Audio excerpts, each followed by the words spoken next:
Arts and Entertainment Review.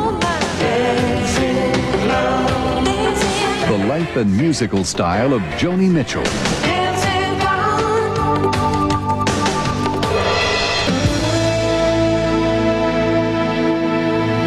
Welcome to Arts and Entertainment Review. I'm Jack Perkins. Nothing distinguishes an artist more than style, and this week we're going to take a closer look at artistic style, beginning with singer-songwriter Joni Mitchell. We think of Joni Mitchell first, of course, as a voice of the 60s. Her song Woodstock essentially defined the generation. Her song Both Sides Now, recorded also by Judy Collins, established Joni Mitchell as a poet guide through personal affairs of the heart. Joni Mitchell is also an accomplished painter and, in all, has never stopped growing. Here are the evolving life and musical wanderings of an artist through the eyes of Joni Mitchell. A singer is a navigator of a line. The voice is really like a quill. It has thick and thin. It has character, more so as you get older. Unless you're very abusive in your teens. The trail my voice has left as let me start again. Some of the early pieces of music that I did, my voice was not yet equipped to sing them. You take a song like Cold Blue Steel and Sweet Fire. One eye for the people lose, sweet fire calling, you can't deny me. Now you know what you need. I don't think at the time that my voice had enough character to really bring the drama out of that piece.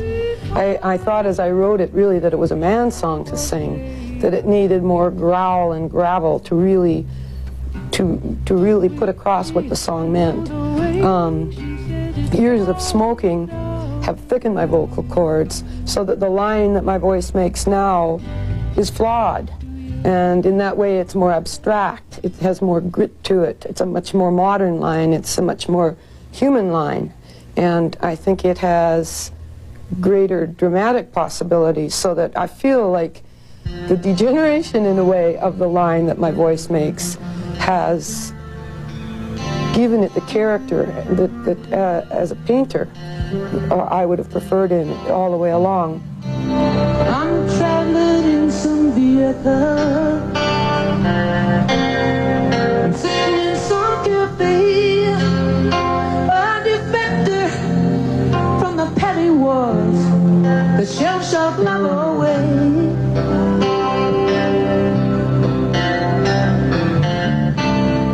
There's comfort in melancholy when there's no need to explain. It's just as natural as the weather in this moody sky today.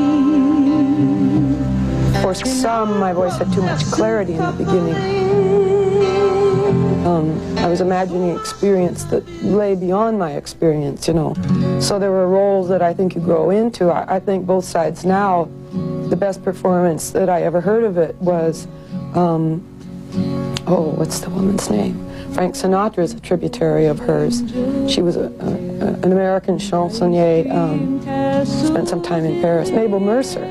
I heard Mabel Mercer do it in her 70s, and I remember thinking, yeah, you needed to be in your 70s and reflecting back, theatrically speaking, to do real justice to that song. But now they only block the sun. They rain and snow on everyone. So many things I would have done, but clouds got in my way. I've looked at Woodstock was a turning point. What it meant to me, what it still means to me, we've got to get ourselves back to the garden, to me is the main theme. Came upon a child of God. He was walking along the road, and I asked him,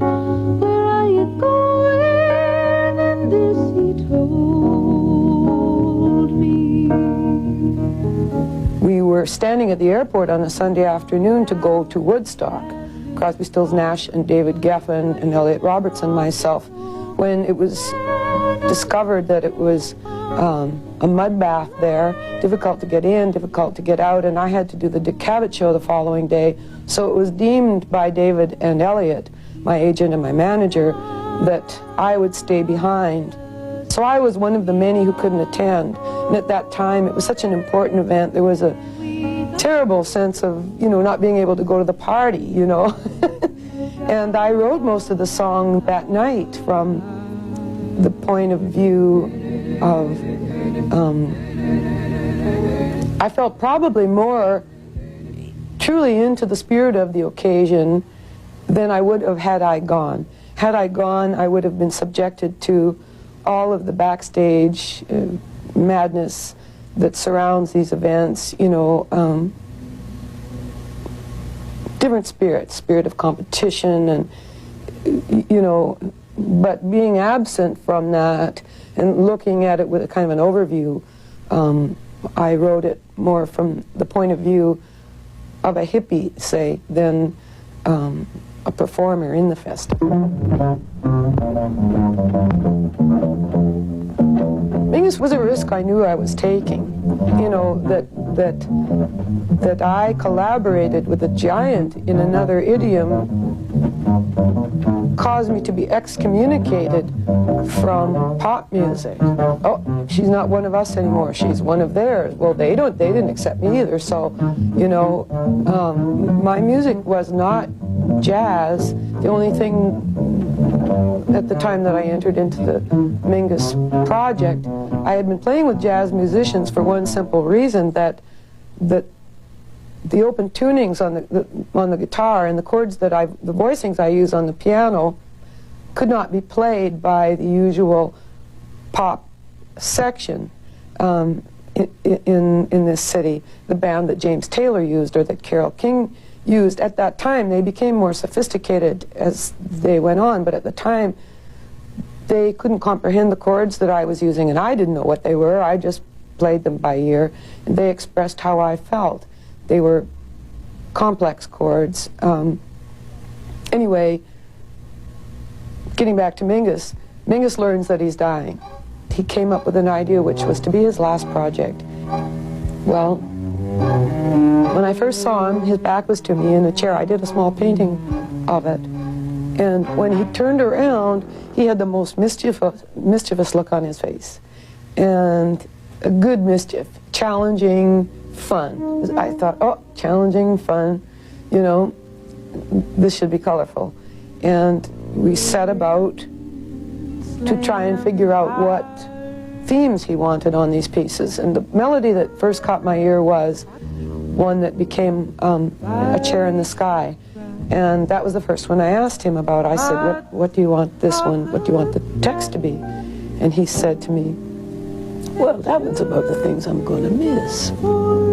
So I thought, well, what do you miss? Women, for sure. I'm waiting for the keeper to release me,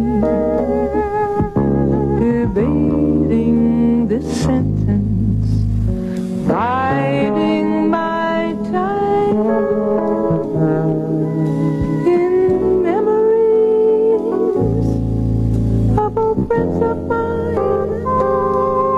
I have strange ideas, things that I want to use, because being a painter, I don't see music merely as being notes. I'm interested in sounds, drama, tone poems, things that depict and paint and shade and illustrate emotionally, not just nice notes. I met a young soldier, he said his name was Killer Kyle. He was shaking all over like a native frightened child. See, I have 50 tunings that I work with in the guitar, and they are like similar to ragas, I guess, in that each one has a modality and a general spirit, and then there are a range of chords inside it. Some of the tunings, most of the chords are fairly murky in that they contain dissonances. I consider them to be modern neuroses. A depiction of our psychic state. We are not living in a major minor world. We're not living in a Mondrian color scheme. Primary blue, yellow, red. I don't know. Speaking for myself, for some reason I chose for this album. I put the guitar into pretty much a sunny major chord and kind of left it there during the writing period.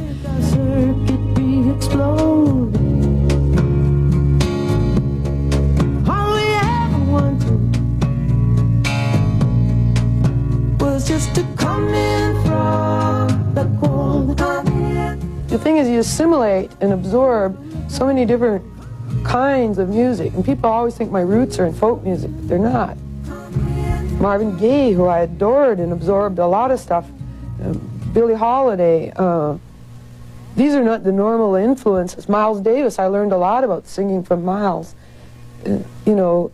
No vibrato, the opposite of folk singing, no vibrato and waiting. Frank Sinatra, is an influence. Tony Bennett is an influence, It's just American music. I hate to pigeonhole it.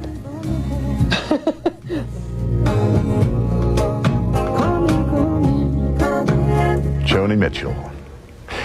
Coming up, the many styles of another talented musician, Ronnie Millsap.